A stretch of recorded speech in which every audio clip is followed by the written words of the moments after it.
All right, guys, welcome back to this week's episode of the podcast. We have the Office girls here with us today. If you ever come by the office, it's probably the three of us that you are most likely to run into. So, guys, go ahead and introduce yourself. It's been a minute since you were on the podcast last, both of you. I'm Brianne, or Bree, and I'm an administrative assistant for Cole and Kate. And I'm Allison, and I am the Director of Administration and Serve Teams here at Risen King.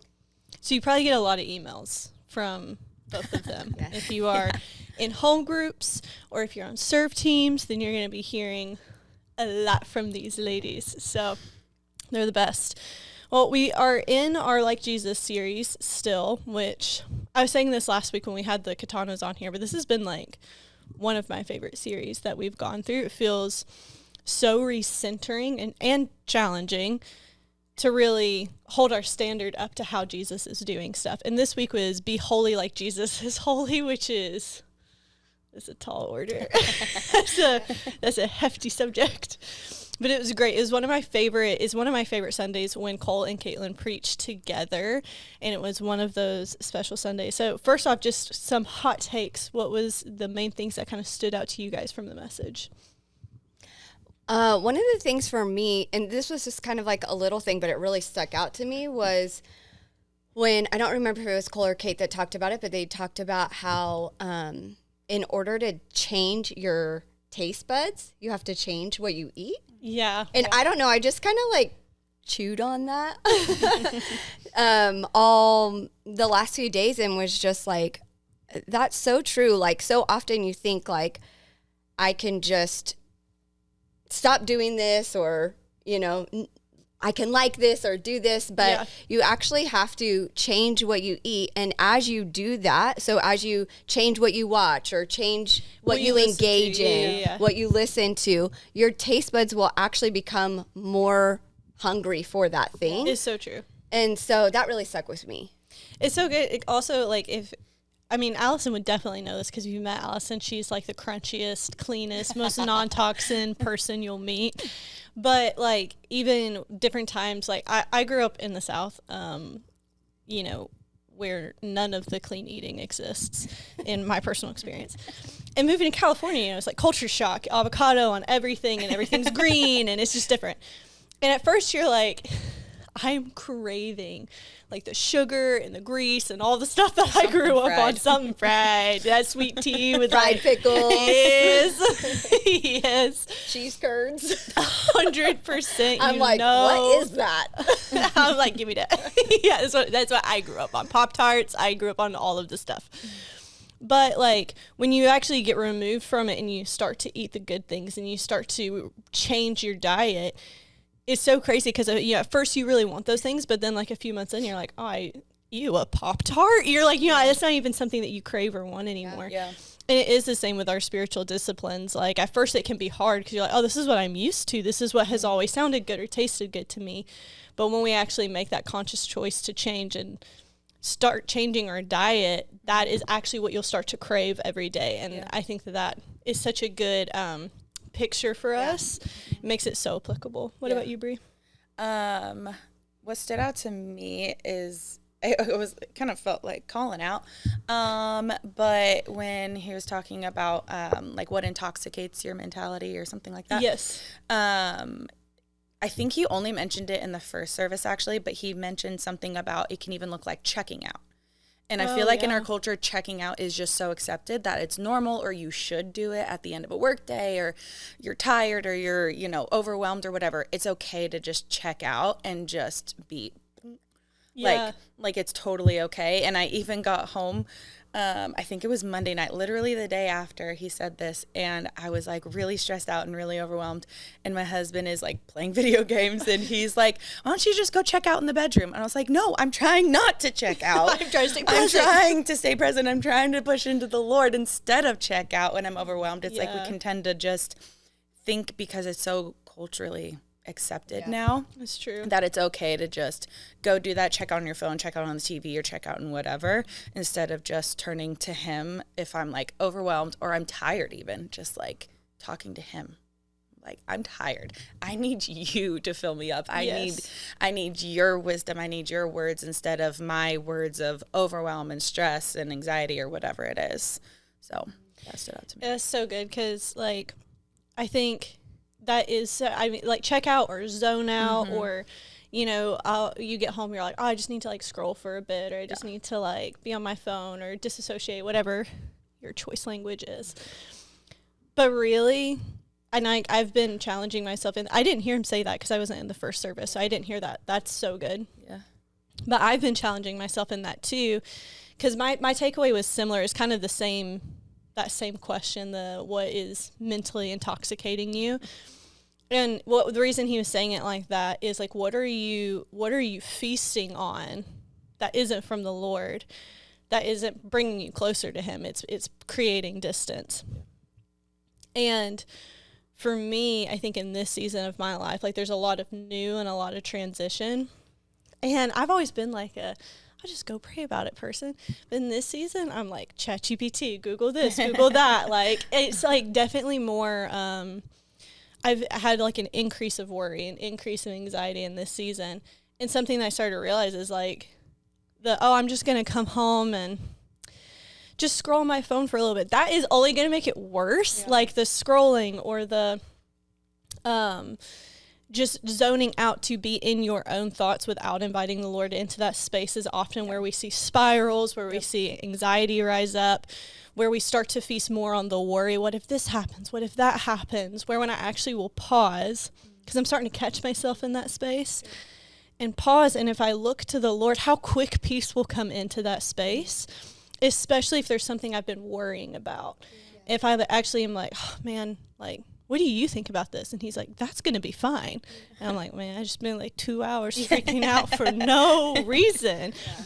But that's, I think, what happens when we just let our own minds rule our life and rule our quiet times and rule our space instead of inviting the Lord into that. And it is more of a challenge because you have to make a conscious effort of like, yes, way easier to check out, but a conscious effort to lean into him, and that will always produce more where you leave that space actually feeling, when you scroll on your phone for 2 hours, you do not feel rested. You have a headache, your eyes hurt, you've just seen 50 different news things that you didn't really need to see today. When you actually pause and let the Lord into that space, you're walking away refreshed, you're walking away with peace. It is the being with him in that space also is what enables us to live like Jesus. Yeah. We can't really model our standards after him if we don't know what he's doing. Yeah.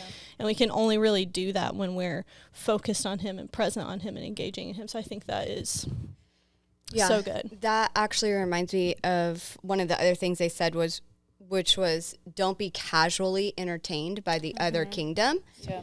And I don't know, like the word casually like actually really stuck out to me. Because it's one thing to be like, okay, I know this isn't of the Lord, or I know that isn't of the Lord, but casually entertained could be that like scrolling on the internet because, you know, all kinds of things pop up and totally distract you and take your mind and your attention off what's good, right, and holy. Oh, for sure. You know, and so if you're just being casually entertained, eventually that's going to take over your mind, your emotions, your, you know, actions, all these things. And one of the things that Cole said, I think towards the beginning of the message, was about how we tend to say like, well, I don't want to be religious. Yeah. And that, I was like, that's true, because we tend to feel like, oh, if I say that, if I'm going to my friend's house and they want to watch this movie and I say, oh, I don't really want to watch it. Yeah. You feel like, oh, all of a sudden I'm the religious one. Right. Yeah. Right. Yeah. Or I don't want to listen to this song, or I don't want to, you know, you feel awkward almost sometimes saying, I don't want to do this because you don't want to be looked at as like, oh, she's being so religious. Yeah. Right. Yeah. But really, you're just trying to be holy like Jesus. Be holy like Jesus. Yeah. I'm just trying to be holy out here.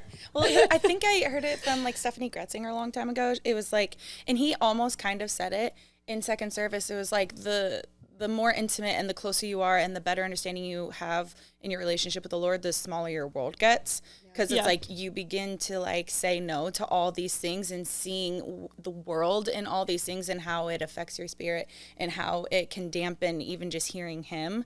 And it's like you stop watching certain shows and stop listening to certain music, like he was saying. And it's like it gets small, but it also gets exponentially bigger because he's everything. Right. But it's like that weird transition of when you have to say no when you're at friends and family's house and you feel like the odd man out, but then it's like it's really just it's nothing compared to all who he is. Yeah, you're trading the crap in for the good. Yeah. Like you're getting a way better trade-off. Trust us. Yeah.